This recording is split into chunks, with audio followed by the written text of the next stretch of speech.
It's 1829. You just received your brand new copy of Noah Webster's An American Dictionary of the English Language.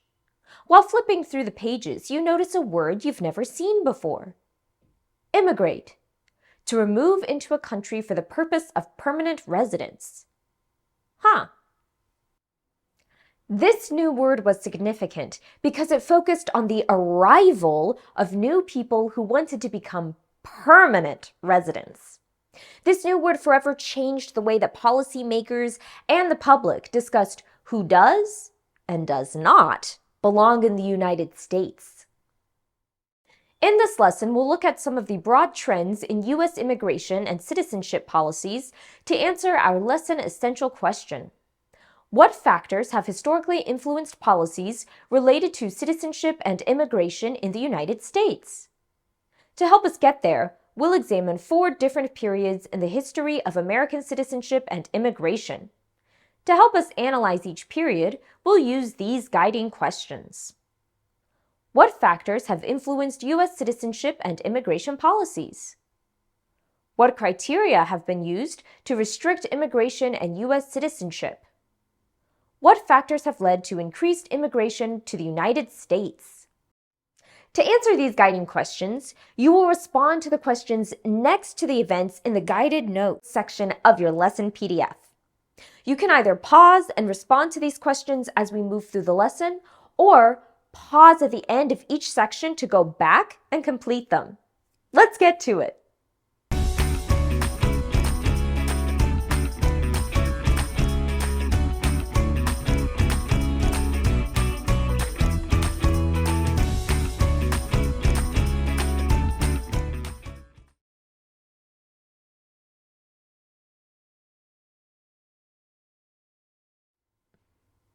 Today, we tend to think of citizenship primarily in terms of where we were born.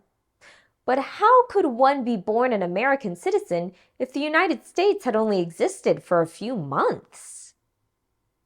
This was a problem for the framers of the Constitution.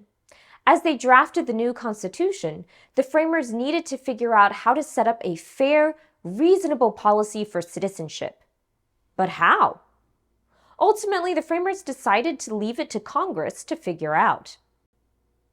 In the Constitution, the founders gave Congress the power to create laws related to naturalization, or the process by which U.S. citizenship is granted to non-citizens.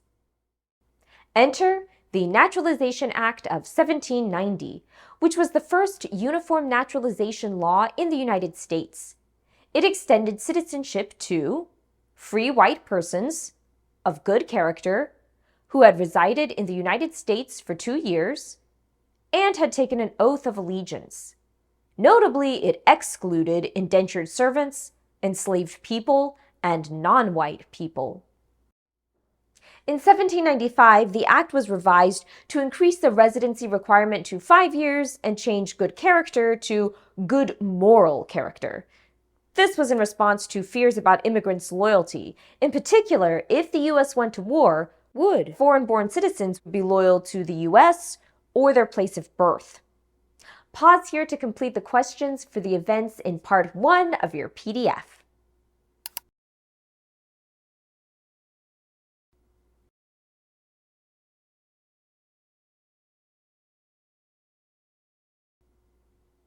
Between 1830 and 1870, the United States saw a significant increase in immigration. To understand why, let's look at the push factors, or the reasons why people leave their homes, and the pull factors, or the reasons people choose their destination. One major push factor during this period was economic hardship. The most famous example of this was the Irish potato famine. Between 1845 and 1852, the famine caused widespread poverty and starvation across Ireland, increasing Irish immigration to the U.S. The second major push factor was political unrest and persecution. For example, many Germans immigrated to escape the political instability caused by uprisings and revolutions in their homeland. Jewish people and other religious minorities also fled persecution, particularly in Eastern Europe and Russia.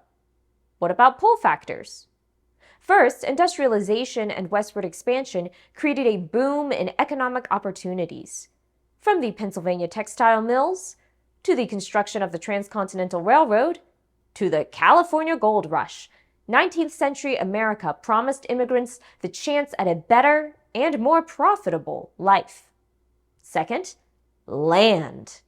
As the nation expanded, it needed settlers to claim land and form territories. It is not an exaggeration to say that the government literally gave land away, but that's a story for our next unit. The third pull factor was America's reputation. In addition to economic opportunity, the United States represented freedom, democracy, and equality. Many immigrants, including John Muir, who helped preserve America's natural landscapes, and industrialist Andrew Carnegie, were able to achieve great success. Immigrants also contributed to the evolution of American culture. For example, Bavarian immigrant Levi Strauss created blue jeans, one of the most iconic symbols of American culture. But increased immigration during this period was met with social, political, and economic backlash. For example, Irish Catholics were denied housing, employment, and social acceptance on the basis of their beliefs. This period also saw an increase in support for politicians and policies that embraced nativism and xenophobia. Nativism is the favoring of native-born inhabitants over immigrants. Xenophobia is the fear of or prejudice against people from other nations. From an economic standpoint, many feared that immigrants who were often paid lower wages would replace native-born American workers. Between 1850 and 1870, the percentage of the American population born abroad increased from about 9.5% to about 14.5%. That might not sound like a lot, but that change represented an increase of about 3.4 million people. This drastic increase once again changed the conversation around citizenship and immigration. Pause here to complete the questions for the events in this section.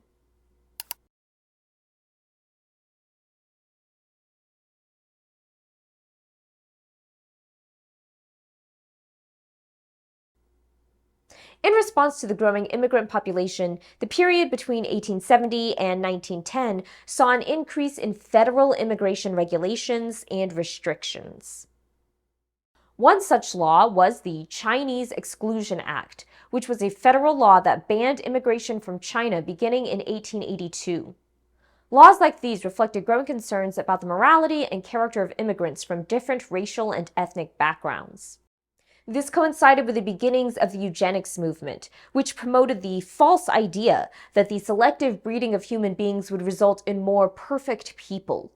Supporters of eugenics claimed that excluding groups they considered inferior would make the population of the United States genetically superior. They called on Congress to increase immigration restrictions to exclude these so-called inferior people. Who were these so-called inferior people? Great question. We'll get to that shortly. Pause here to complete the questions for the events in this section.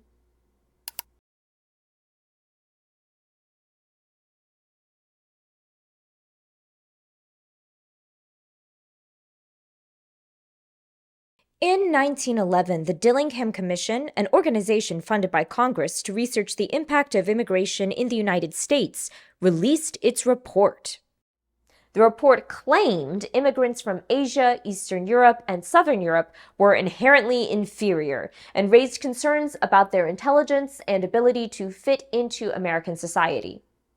Was this report accurate? No. Congress had explicitly created the commission to provide information that would justify restricting immigration from these regions. Therefore, the report only included information that supported the exclusion of these groups. The commission included policy recommendations to help ensure that only so-called desirable immigrants would be admitted, which primarily meant those from Western Europe. One recommendation was the creation of a quota system, or a system that limited the number of immigrants who could be admitted to the United States based on national origin. National origin, or nationality, refers to where a person was born. Pause here to complete the questions for the events in this section.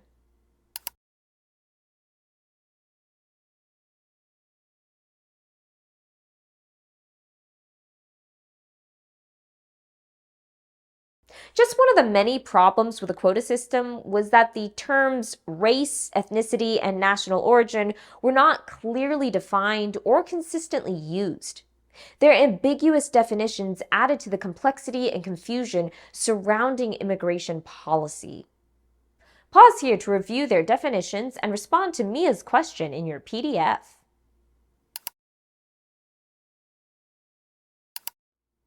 For example, in the 1910 census, people of Mexican ancestry were considered white. Jewish people were not, because Jewish was considered a separate race, not a religion. So would a Jewish person with Mexican ancestry be considered white? It depended on who you asked. The quota system underwent several changes and reforms over the next few decades, but limiting immigration based on nationality continued until 1965. Today, America's immigration and citizenship policies continue to evolve and change in response to various social, economic, and political factors. What has not changed is that the immigration and naturalization processes are complicated. In the lesson PDF, you'll use excerpts of primary sources to help you better understand some of the arguments used when developing the policies discussed in this lesson. Until next time, keep making history.